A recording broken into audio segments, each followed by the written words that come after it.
Welcome to the Brett Beard Show, sponsored by James Restaurant. I'm your host, Chase Gordon, and with me is Coach Beard. Chase, what's up, man? You fired up or what? I'm fired. I can tell you got a lot of life. I'm excited to work with you this year. I am too. All right, Coach. We had a nice summer. I feel like we had a lot of new places, new players, and a lot of new returning players. Like, how do you say the new players and returning players together has created a different type of environment in the locker room and on the field? Yeah, that's one of the fun things about every year is you see the old ushered out and the new ushered in, and you got to begin to put the pieces together and see how they fit with the guys that are returning. And realistically, this year is going to be a little easier than most because we have 43 seniors, and we have 43 seniors.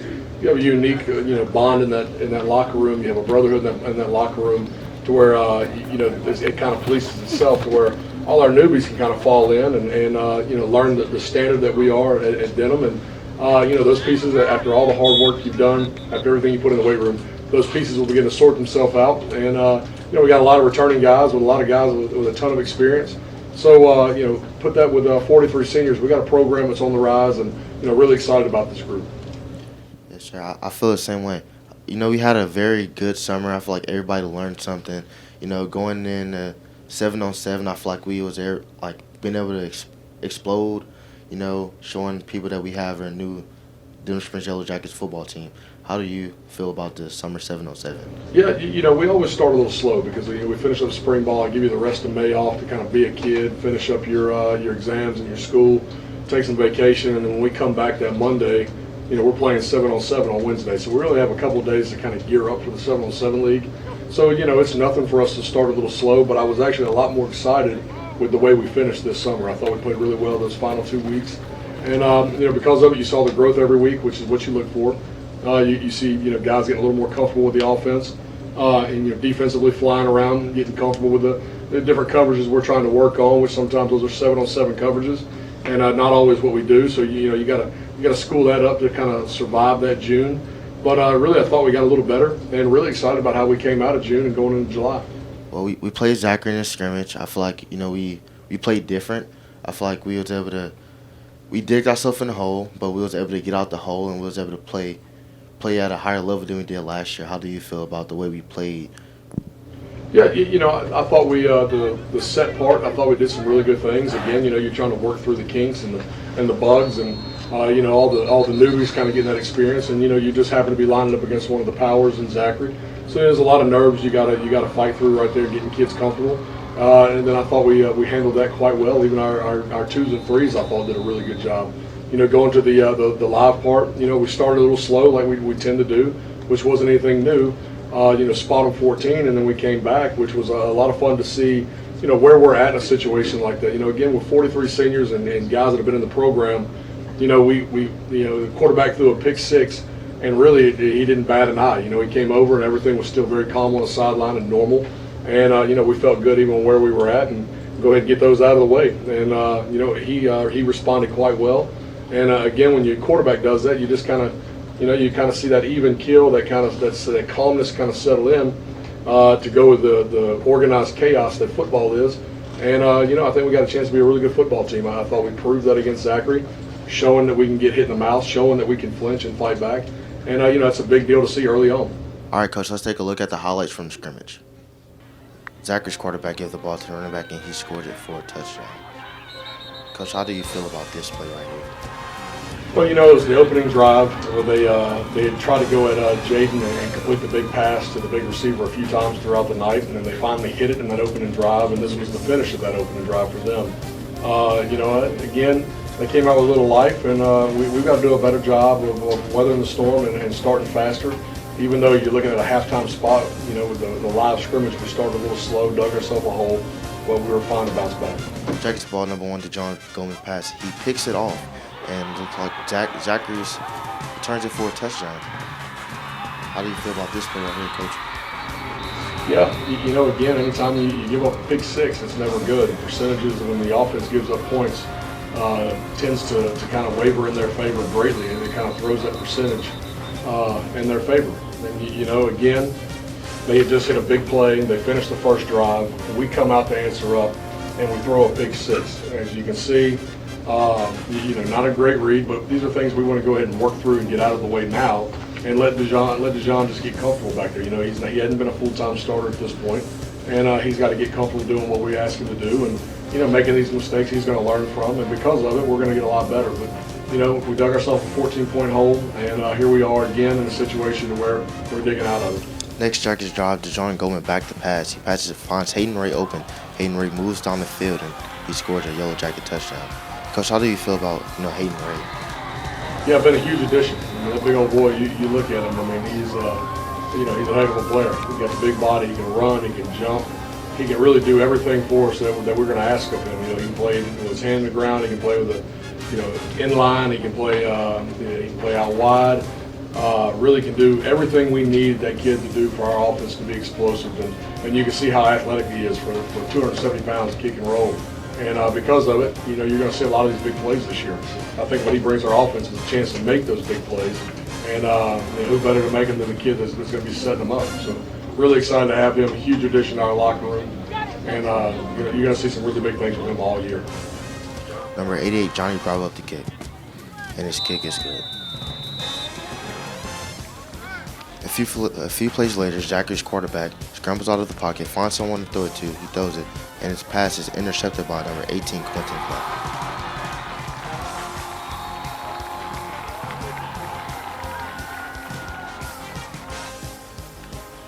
Zachary with the ball again. Fumbled. Zach recovered by Devin Mack, and he returned it for a touchdown. Coach, how do you feel about Devin Mack scoring a touchdown? A D lineman like that. Well, you know, first off, I love seeing D linemen score touchdowns. And being a D lineman, you know, I know what that feels like. I know what that means. But you know, more importantly, here we gave up a score, you know, offensively, and here we were defensively able to get it back. You know, so you take that percentage that was thrown in Zachary's favor, and we bring it back to balance right here, and get us back in the game and give us the lead. So really a big time play at a big time for Devin Mack to step up, pick the ball up, and go finish. And he looked really fast, and you know, he played a little running back right there. Yeah. So, a lot of hype on the sidelines for him, by coaches and players. Hey, Mom, I love you. Zachary's QB under pressure, and he gets fumbled. Sacked. By number 9, Debo. Zachary's kicker is up to kick, and it's no good.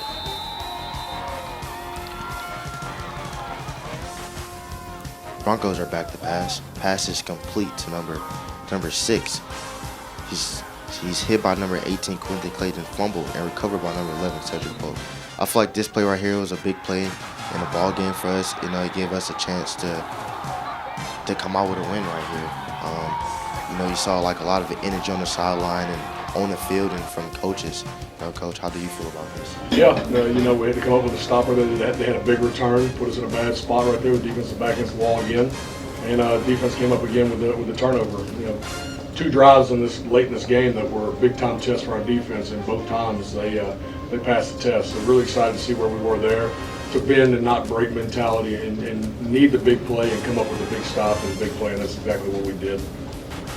You know, it gave us a chance to beat a really good Zachary team in the scrimmage and kind of figure out where we were at, you know, heading into Jamboree week. Jackets offense lineup in victory formation to win us the ball game. You know, I feel like we played a very good game. We made a very good comeback. And I feel like just the energy of being on the field, like we all felt different from when we played them last year. It's like we came to their stadium and we beat them in their stadium. I feel like it just... Yeah, I ain't no doubt. Well, Coach, let's talk about a little bit more about us being down by 14 points and then just having the urge to just want to come back and show them who we are and like how we're different. Yeah, I mean, definitely a great place to see early on in the year. You know, ideally we'd like to work through the starting slow jitters that we tend to have here at Denham. But, you know, we dug a hole and we dug out of it. And, you know, it's nice to see us in that manage that pressure and that situation the way we did so early in the year. Kind of get a little test right there and see where we're at. I thought you did a phenomenal job getting back out of it. I think that, you know, we played a way different ball game. You know, it wasn't just the fact that we came back. It was the fact like we came back. I feel like we came back as a team. You know, defense chipped in and offense chipped in big time. And I feel like the sideline, we was able to hype them up as they come in and on the field to give them the motivation to, you know, to let them know that like no matter what happens, we're there to support you. Yeah, I mean, definitely. You know, it takes every part to win a football game in 5A in Louisiana. It takes every facet to be really, really good. You know, when you give up a score offensively, and then our defense flips around and gets a score, you know, that's huge momentum swings back for us. It's, you know, it's 2 knockout blows going back and forth. And like I said, I just thought we handled that. Everybody did their part and got better at their job. And, you know, it's something we can learn from and grow from, and I'm excited to see where it takes us. Sure, I am too. Well, Coach, we played a parish rival right before the start of our season. You know, how do you think that game right there is going to impact us in the long run for the season? Well, what I love in our preseason is you see, you know, one of the top programs in the state in Zachary, especially this last decade, and then you turn around and you see a parish rivalry all in preseason. You know, so everything emotionally that you want to see, being the high pressure situation with the you know, the juggernaut of a program to the pressure situation of being in a rivalry game. All preseason doesn't matter. You can kind of work through those jitters without the pressure of it being real. So I really think, you know, we try to put you in that position to get everything out of it we can as we prepare. You know, as preseason's made to prepare for the season. And you know, I thought we navigated it perfectly this year against 2 big-time opponents. You know, on the road against a big-time opponent, hosting a rivalry. I mean, it's everything you want to see. We've now seen going into the regular season. So I'm not gonna surprise you with anything you're not ready for at this point. All right, Coach, now let's get into the Jamboree highlights. Jackets take the field all purple and our home stadium with a lot of people, a lot of energy. You know, like, how do you feel about, you know, the energy that we had that night? I love the way we look coming out. We look sharp right there. I saw the new visitor press box. Perfect intro. Jackets ball to John Goldman, back to pass. He finds number 44, Hayden Ray, open, and that's enough yardage for a Yellow Jacket first down.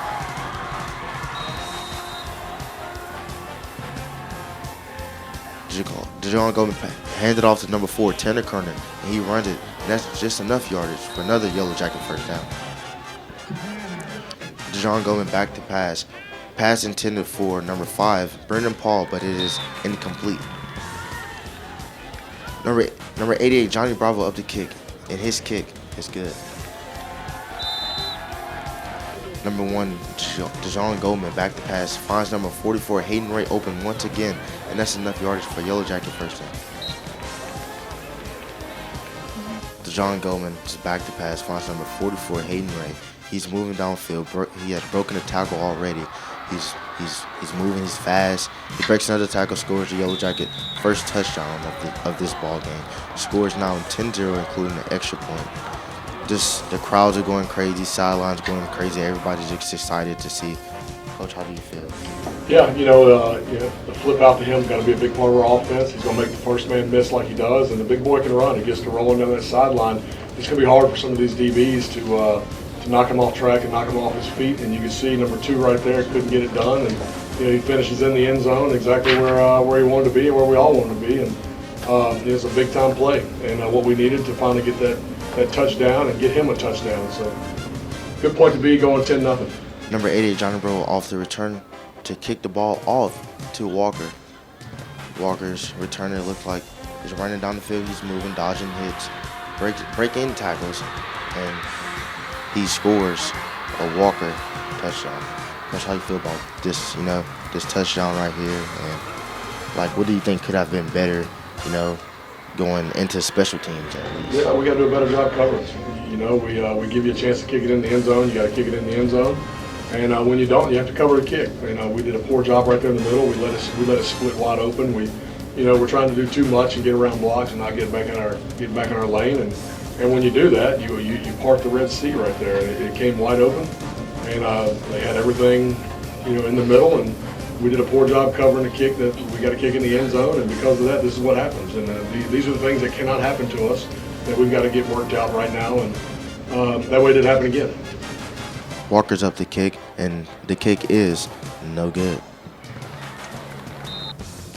Number 1, DeJohn Goldman back to pass. He slings it deep to number 5, Brenton Paul, and he just stumbles, and he still gets enough yardage for a first down. Johnny Bravo back to kick, and his kick is good. The score is now 13-6 going into half.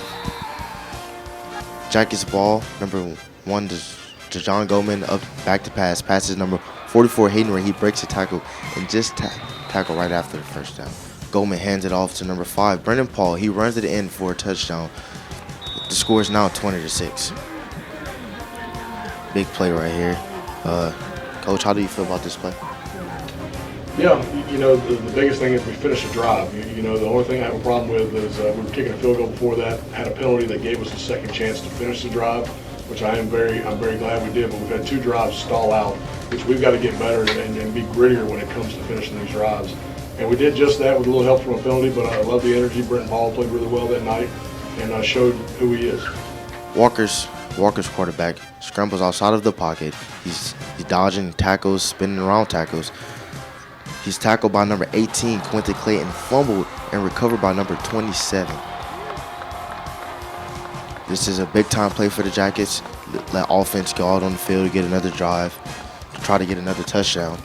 You see one of our old players out on the field, just celebrating. Coach, how do you feel about this play? Yeah, he broke pocket right there. We had a big play made, and I tell you what, he made a couple of us look foolish right there. But Q comes in with the big hit, causes the fumble, creates the turnover, and we do just what we were supposed to do. We're getting to the football, therefore we were able to recover it.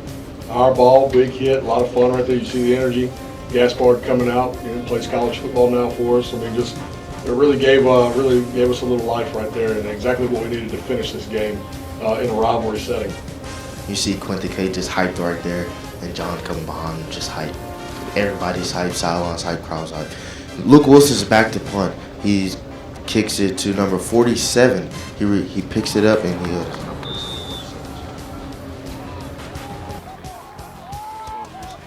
DeJon Goldman hands it off to number 29, Enzo. He dodges the tackle. He runs it downfield. DeJon Goldman comes to be the lead blocker, and it's later hit inside of the sideline. This was a big play, an explosive play like that, getting good yardage.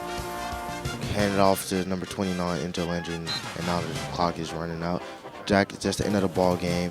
Teams are lining up on 50 to go ahead and shake hands, and the Jackets win with the final score of 20-6. John Goldman, 8 for 14 passes, 163 yards, and 1 touchdown. Brenton Paul, 14 carries, 45 yards, 1 reception, and 1 touchdown. Hayden Ray, 5 receptions, 88 yards, and 1 touchdown. We played a big game right there, a big explosive game. We had a lot of good things we saw about the offense, defense. Coach, how do you feel about this game, and what do you think we need to improve on going in to play Hammond? Well, it was the perfect final tune-up. We needed to be in that atmosphere. We needed to see those emotions, that energy. We needed to execute on that energy. We needed to communicate that energy. And, I thought we got everything out of it we wanted. And, of course, when you do those little things, especially early in the year, when you can communicate, when it's loud and, the nerves and everything that's going on, we go ahead and work through that to where, week 1, it gets easier every week. And, I thought we really had a successful preseason.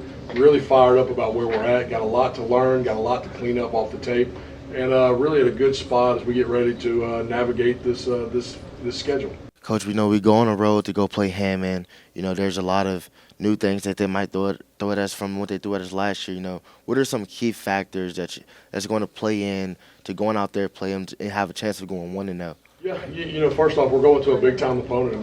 Hammond traditionally has got a really good football program going back years and years and years, and they're on the way up again. And I thought they were really good last year. I thought they gave us fits last year. They came out and were better than what we thought, and it was a dogfight, and we ended up winning it, late, which is exactly where we wanted to do. We have a better understanding of who Hammond is. To go on the road, to play on the grass. It's going to be a lot of fun for us to get uncomfortable, because it's always fun going on the road and winning. Ultimately, to win a state championship, you got to go on the road and win it anyway. So you might as well get comfortable getting on the bus and taking a ride together and hanging out and then getting off the bus and playing football. And I think with Hammond being a legit week 1 opponent, it's going to be a fight. It's going to be a war. It's going to be a big time game, I think, for both of us to win and get off on that 1-0 start that we need to navigate this schedule. And, I'm excited to watch you play. I think the biggest thing here is, you're going to have to win in the trenches. I don't think their D-line is as stout as it was last year, but our O-line didn't play all that great. I think if our O-line will show up and we win the trench battle, we got a good chance of winning this football game. But, we want to pave the way there. We want to get nasty in the box. And, if we stop the run and we pave the way offensive line-wise and find that combination of the 5 guys to do it, really excited with our skilled players to see where we go. Thank you for tuning in to the Brett Beard Show, sponsored by James Restaurant. The Jackets will be playing at Hammond this Friday at 7 o'clock p.m. As always, I'm your host, Chase Gordon, and Coach Beard, thank you for joining me. Hey, great job, man. Welcome to the show. Thank you.